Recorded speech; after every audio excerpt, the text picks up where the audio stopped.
it is pure shenanigans, being as butterflies are like one of my favorite animals. Are they animals? Insects?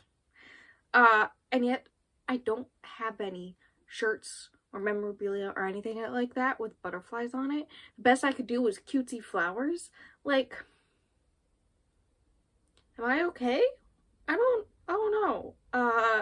But this is the butterfly reading vlog.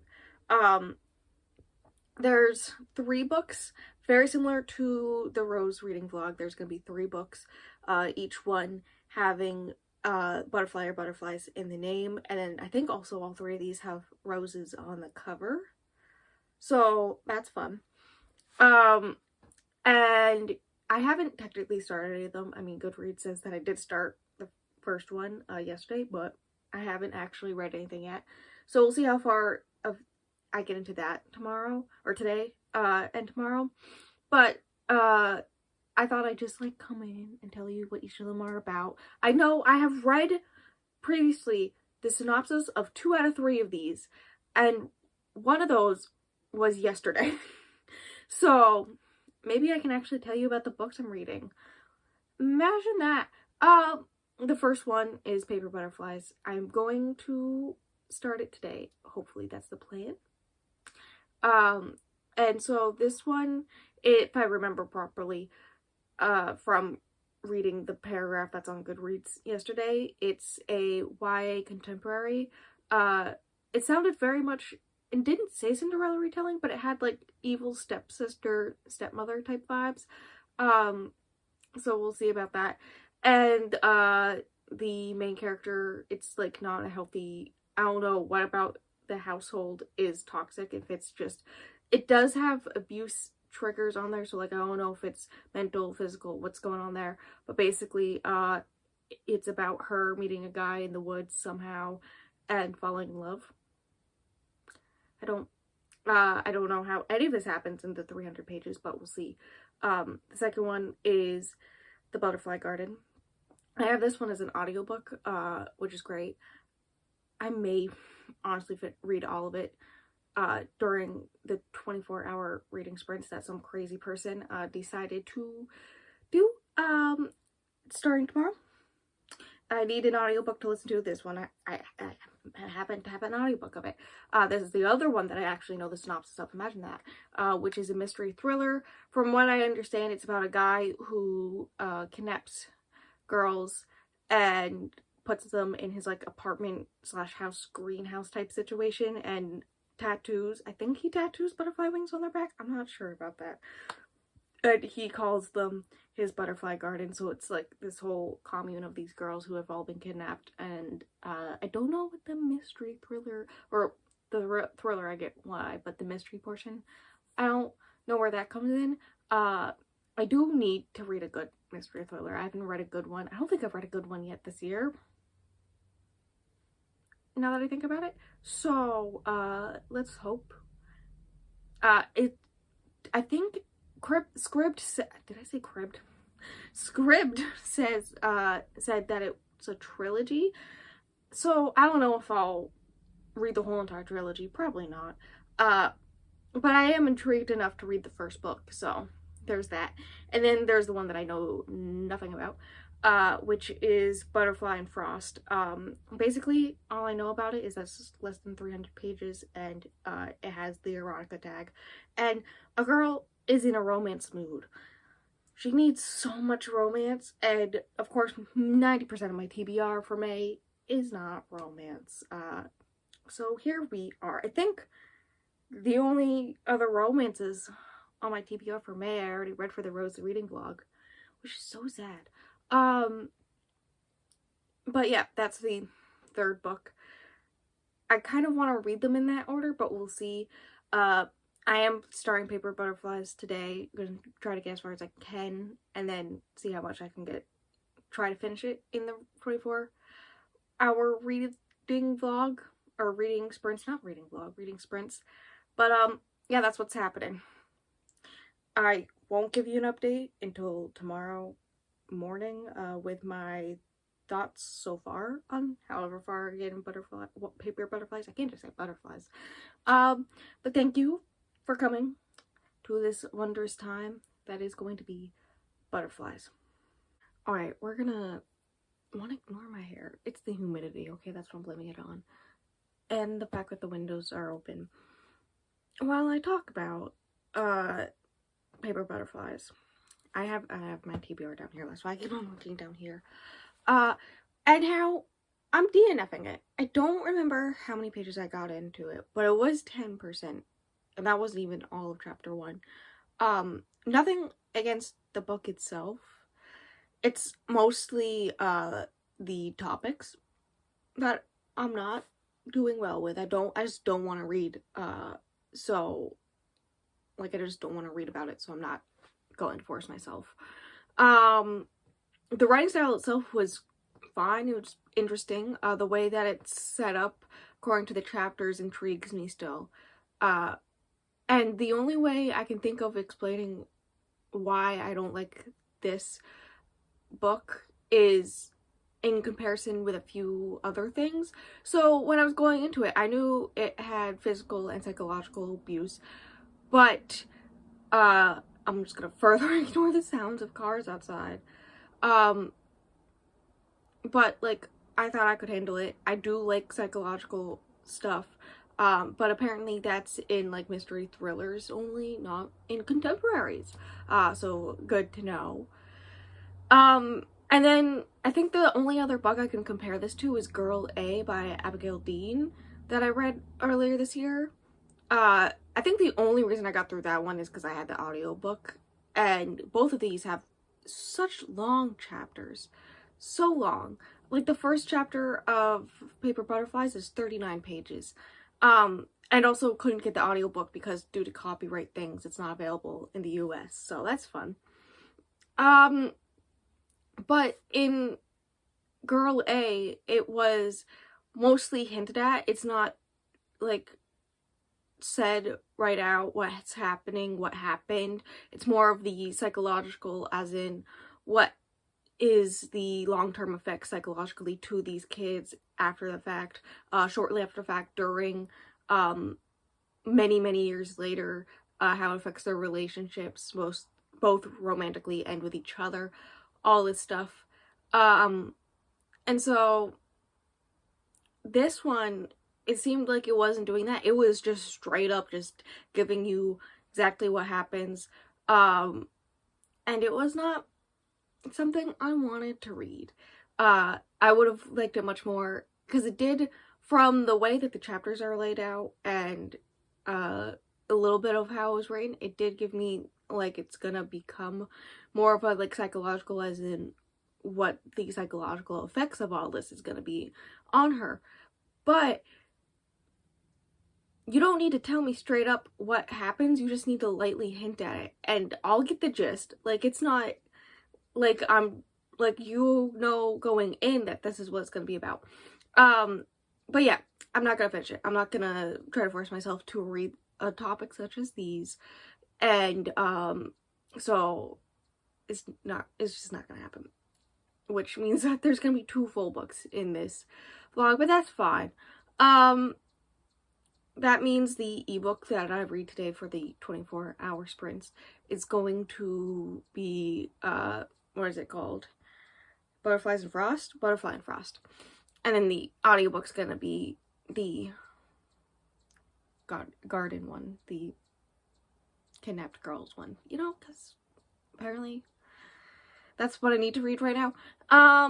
But yeah, I'm gonna go read those. I don't know when I'll update you. I'll try to update you when I'm around halfway point on either one of them, but we'll see.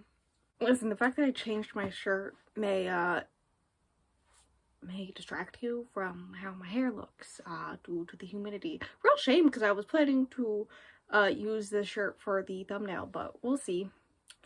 Yes, also the windows are still open. At least I turned off the fan for this update. I got technically 51% into Butterfly and Frost. Realized it's because the male character in the romance's name is Garrett Frost, and she has a butterfly ceiling. I don't know what that means. In her house, therefore Butterfly and Frost. She's the butterfly, he's the frost. And it's a tiny I'm like 95-ish pages in. I do have the ebook on Kindle Unlimited, but with it comes an audiobook for free that you can just listen to. So I've been listening to it while I do things around, like laundry and such. And do I have an idea what I'm going to rate it? I'm thinking a 3. I'm only halfway done, but I'm thinking a 3.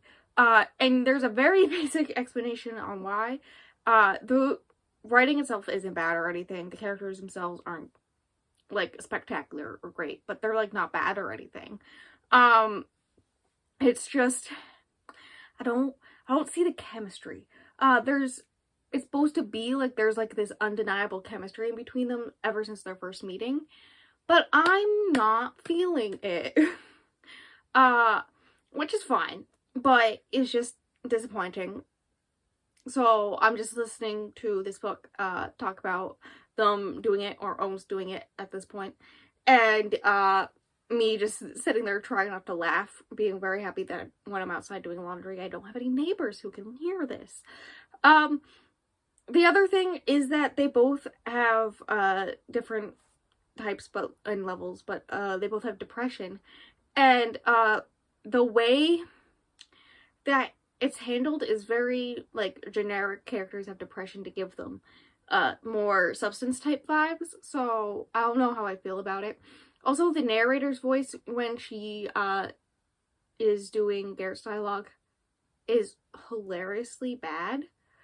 She tries to do like this deep gravelly voice, but it just sounds so bad, and it's funny. It's at this point it's funny, and it's not supposed to be, and that's how I'm living my life. I don't have much to say about this because it's super short. I mean, it's under 200 pages. It's got stuff, I don't know. They meet when she's helping her friend walk her dogs, her best friend who is also her neighbor. He has recently bought the other house nearby for like a butt ton of money. She's walking the dogs, one of them gets loose, she's chasing after it, they run into each other. And then later on in the day, she goes out to get a package, and they, like, just start making out because they clearly have attraction for each other that I don't see. It is so hot. I am sweating. And it's not... I'm not feeling it, fam. I'm not feeling it. I don't feel the chemistry.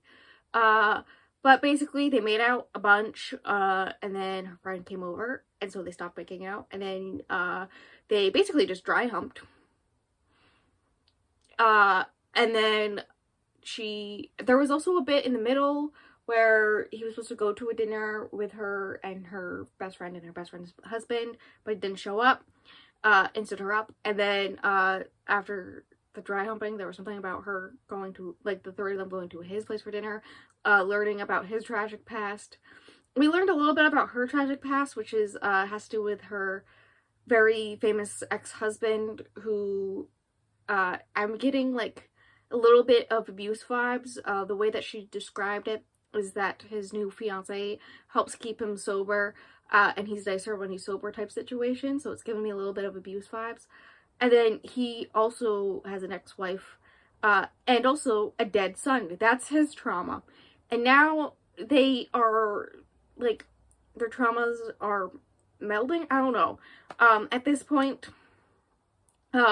she went through a depressive episode, he helped her through it, and then she feels bad about how he helped her through a depressive episode, and she doesn't know how to help him if he ever goes through one, and all this stuff, and she doesn't think she's good for him, and now they're going on a date after a few weeks time jump, like a first official date, and I'm assuming something's gonna happen that, puts a strain on the relationship, or they do the deed. They've been holding off doing the deed because she wants to wait until, because she doesn't want to ruin what they have type thing going on.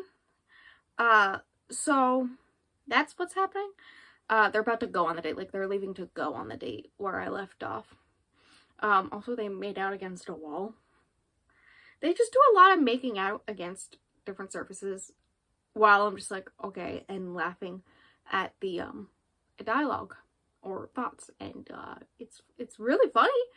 Not supposed to be, but it is. And that's where I'm leaving that. Yes, windows are still open. Ignore it. So I finished Butterfly Frost. And I have things to say. I love how this was supposed to be my ebook for the 24-hour sprints, and yet I listened to it mostly on audiobook. Now, some things have happened. One, finally, intimacy. It was not, it was just a typical romance. It was not an erotica. Like, I don't understand that tag on Goodreads. The ending. So, there's the second to last chapter. They're all at a park. Tegan, Garrett, the two main characters, her best friend Roxy, and her husband Mike are all at this park, I think, eating ice cream. They see this kid that looks a lot like Garrett, and Tegan starts going through an episode because it turns out she is Garrett's dead son's mother. And his ex-wife. Fun times, fun times. So the last chapter randomly switched to Garrett's point of view. That was very weird. In which we learn that in between current times and the first husband, who was possibly abusive, there was Garrett. And they were happy together, and they had a kid, and then the kid died. And they separated because he thought that's what she needed to heal. I hear the dog, but we're ignoring that. But somewhat recently, like, she had contacted him to get back together, or try it out again, to see if they could be in a relationship again. He's very much in the opinion that you have to work for a relationship, and so he's gonna work for this one. And like, so it makes sense on why he was constantly worried about working too much and putting work ahead of the relationship, and her being like, yeah, I've experienced that before, but I'll tell you if you do that type situation. But the rest of everything else, like, why was there absolutely no conversation about their dead son the whole entire book? Like, I guess it makes sense on why it took them so long to be intimate, because she was trying to get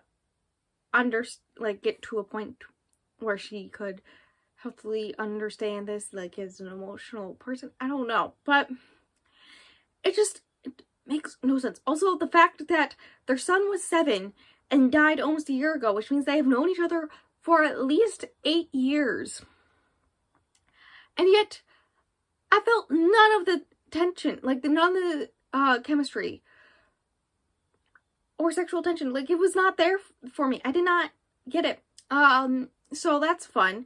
Also, the first scene when they meet, when he's jogging down the street and they run into each other, the reason why he was apparently mad the whole time was because she didn't tell her best friend that he was her ex-husband.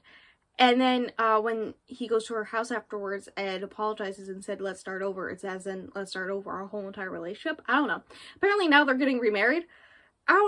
Does this even count as a happily ever after? I don't know. I'm not sure if I'll ever recommend it. Because the type of people who would pick it up are the type of people who would pick it up because it has the erotica tag. But I didn't get that from it. I don't know. I'll stick with my 3-star rating. But I don't know what I'm feeling. I'll start the next one. What is it called? The Butterfly Garden in a bit. I want to read some of a different book in between, especially since that one's also an audiobook and I want to listen to it while I play video games. But, like, that's all I really have to say about this. The writing style wasn't bad or anything. The way that it went so left field in the last chapter and 2 pages, it was crazy. And I was not feeling it. Also, the characters were not my favorite, but the intrigue was way up there. I was very interested to listen to it the whole time. Like, I kept on wanting to meant to pick up a different book, but would just pick up that one instead. Which says a lot because there wasn't anything interesting to keep me intrigued. It was just an easy read, I guess. But I don't know if I'd recommend it, because people who want to read erotica won't find it enough, and then people who want to read just normal romance would find it too depressing, because it's mostly just a depressing book with a few sex scenes in there. Like, no. It's got no in between. It's a weird book. Not a weird book, but it's odd, especially in the end. But I'm giving it 3 stars, and I'll pick up the next one eventually. I'll update you when I get the halfway point. So, yes, I changed outfits because it's just after 7 a.m. on Saturday the 16th. And here I am. But still, I think I have just under 3 hours left in 24-hour sprints. Took a little break in the Butterfly Garden to read a different book. But I think I'm about like 52%. I'm reading the Kindle Unlimited copy while listening to the audiobook on Scribd. And it's interesting. The way that it's written, I'm enjoying a lot. It's written in the style, so the FBI are interviewing Maya, the main character. And so everything that you hear about that happens in the Butterfly Garden is her telling it back to them in the interview. And then there's the banter in the interview room itself and whatnot. The younger son of the gardener, quote-unquote gardener, has just showed up. And I'm suspicious of him. And I think that's about it. It's mostly just everyday stuff and details of what's happening in the garden throughout her 2 years there. So that's really it. That's all it is. There's not much to talk about. Also, I've been up for 23 hours straight. I don't think my brain works anymore. I think it just stopped working. I am enjoying it, which I'm happy with. The audiobook is really good. It's got 2 different narrators, one for Victor, the head of the FBI group that's questioning her, and then one for Maya. I'm just gonna call her Maya because I don't know her real name yet. There's like the fake ID name and then her name in the garden. So I'm just gonna go with the name in the garden. But yeah, I think the younger son's gonna figure out what's happening soon. But I don't think he's gonna do anything about it. So, also, I found out it's not a thriller mystery, it's a thriller horror mystery. So intriguing. Even if I do like it, I don't think, like, I do like it, but like, even if the ending is spectacular, I don't think I'm gonna continue the series, just because, I don't like mystery thriller series. So, there's really just that. You can most definitely hear that car, but we're ignoring it because I left the windows open again. But yeah, I plan to finish this during sprints. I don't know how to do math right now. I had just under 6 hours when the sprint started, and I was at 41%. Or 42, so I've listened to 10% of it in the past 20 minutes. And I'm listening to it on 3 times speed, so it's definitely less than 2 hours left of just me listening to it / reading along. But yeah, that's it. That's all I'm gonna say. And I guess we'll figure out what I'm gonna rate it. It's feeling like a 4 right now, but that feels very hopeful, premature, those types of things. But I'll talk to you in a few hours when I finish it. And I have my final thoughts. Listen, I think at this point, we're just gonna accept during these warmer months, the windows are gonna be open. But it is 10 a.m. It's just past 10 a.m. 10:17. I think in the last clip I said it was the 16th. Am I okay? I think that was in my lull where I was half dead. I'm alive now. I have so much energy. I'm gonna go to bed at 10 p.m. A little earlier than normal, but like I'm gonna be so tired and I'm so excited for that sleep. Oh, that's gonna be a good sleep. I'm ready. But we did it. I did the 24-hour reading sprints. You probably do not care. Somehow YouTube did accept all 24 hours of it to be saved on there. So if you are a crazy person who wants to go and rewatch it, you can. A lot of hectic things happened. If you just want the highlights of it, it is on my highlight reel on Instagram, and my Instagram's linked below, so don't worry. Thank you to anyone who showed up. But I'm here to talk about the Butterfly Garden, and then I'll give a basic rundown of all of them.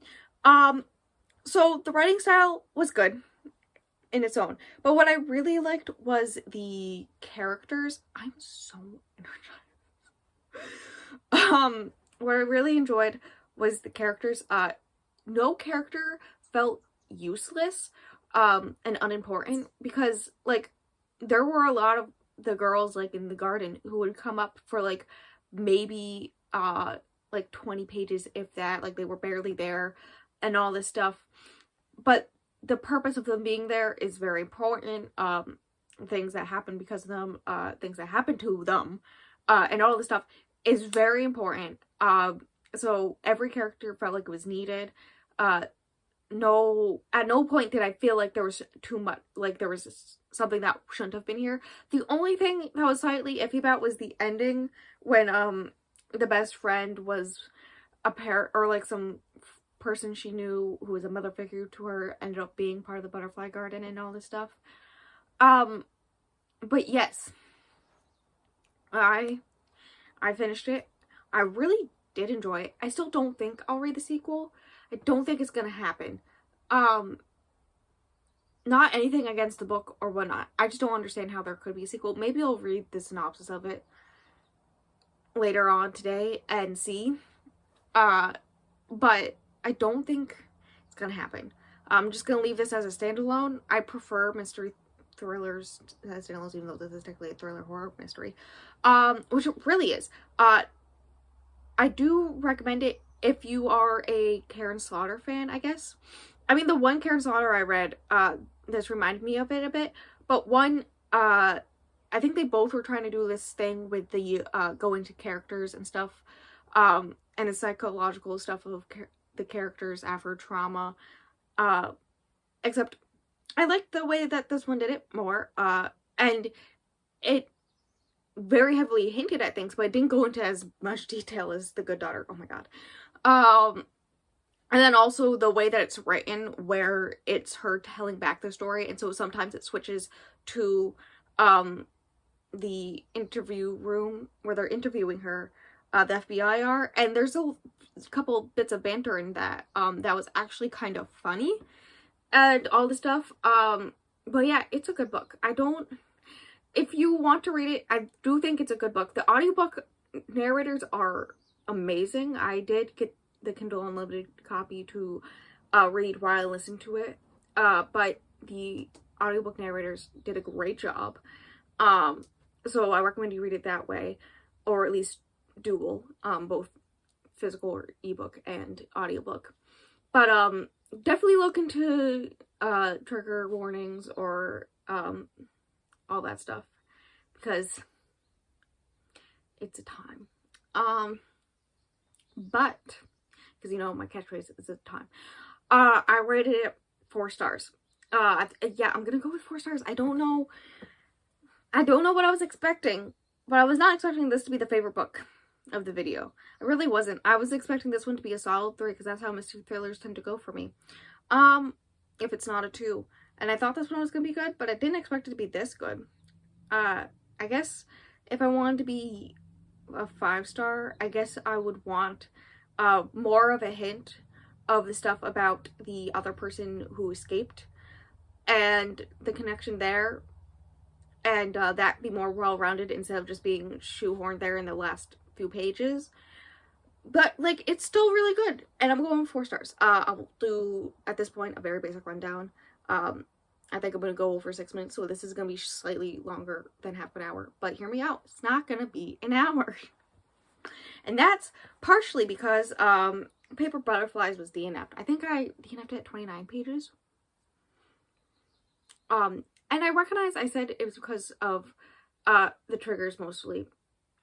And then I went and read The Butterfly Garden. I'm looking at the list down here. And they both have very deep triggers. The problem with Paper Butterflies is it goes into very deep detail, and I do not need to read that. similar problem that I had with The Good Daughter. So it would have been at the point, even if I did end up enjoying it, like enjoying it by hating it type situation, I would max rate it 3 stars like I did with The Good Daughter. Like, there was no way it's going to be more than 3 stars, and at that moment in time, I was not feeling it being a 3 star. I thought it was going to be a 2 star, and I could not get through it. I was not having time. Also, the chapters were too long.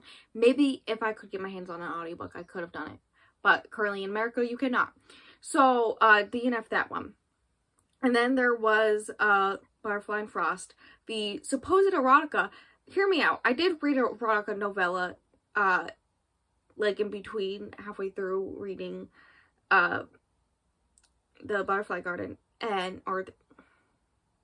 that's the right name for it, okay. And hear me out, that one was actually erotica. Butterfly and Frost was actually just a depressing book, distracting you with cute romance, distracting you as an erotica, but like, none of the actual erotic stuff is erotic. Also, I hope YouTube really does not hate this. Sorry, YouTube. Also, zero chemistry. I got zero chemistry from these characters that are supposedly known each other. I'm guessing around 10 years. They're supposed to be in love with each other. And I got zero chemistry there. Also, the fact that they're like supposed to be together because they have similar traumas or whatnot. The way that he handles how she handles her trauma did not give me happy feelings. In fact, I highlighted a few bits where she went off on him because he was very yelling a lot about how she handled her own trauma. And she was like, listen, you handle your trauma your way, I'll handle it my way. But in a more yelling version. And I was like, go off, sis. Like, go off. I liked it, but wasn't my favorite. And as it goes for these books, going 3.5, you may be thinking to yourself, hey, Rose, you have your list quite literally right there. I didn't change the amount of books that I've read. But you have your list right there. And yet you can't tell the proper rating of a book. This is just intersecting, when I said 3.5 stars for Butterfly and Frost. The actual number's 3 stars. I'm a dum-dum. I didn't recognize, which means the average rating is 3.5, so ignore me when I say it's 3.75 later on. Ignore that. Hi, bye. I did have a good time. I was laughing a lot. I don't think I was supposed to, but I blame the audiobook, okay? And then there was the Butterfly Garden, of course. Solid 4 star. The winner of this video, apparently. I didn't even know that the author was female until I went to log it into my tracker and all that stuff. That was an interesting find. But if you think you can handle all those triggers, please look them up. I do recommend it for people who are fans of mystery thrillers, especially for someone who reads Karin Slaughter. I think you would enjoy this. It's not as heavy as Karin Slaughter, but it's got a lot of similar things in it from the one Karin Slaughter that I've read. But it was good. And I'm going to leave this off as a positive. Yes, I did DNF one, but with 2 books that I rated more than 3 stars. I think that's an average rating of 3.75, which I'll take. That's more than my average rating on Goodreads, so I'll take it. Let's go. But yes, this has been fun. I'm now ahead of schedule on my reading for this month, so watch out, world. I don't know. And I will see you either in the next sprints or the next reading vlog, which will be the green monochromatic one. I say I'm wearing my one green shirt right now, but that's fine. We don't need to talk about that. Not the fridge showing on right now. But yes, I will see you all next time. Like, subscribe. I've gotten very more used to using Instagram recently. Learned some tricks in those 24-hour sprints. So, I've been learning things, so check out my Instagram, my Goodreads, all that fun stuff. And hope to see you later.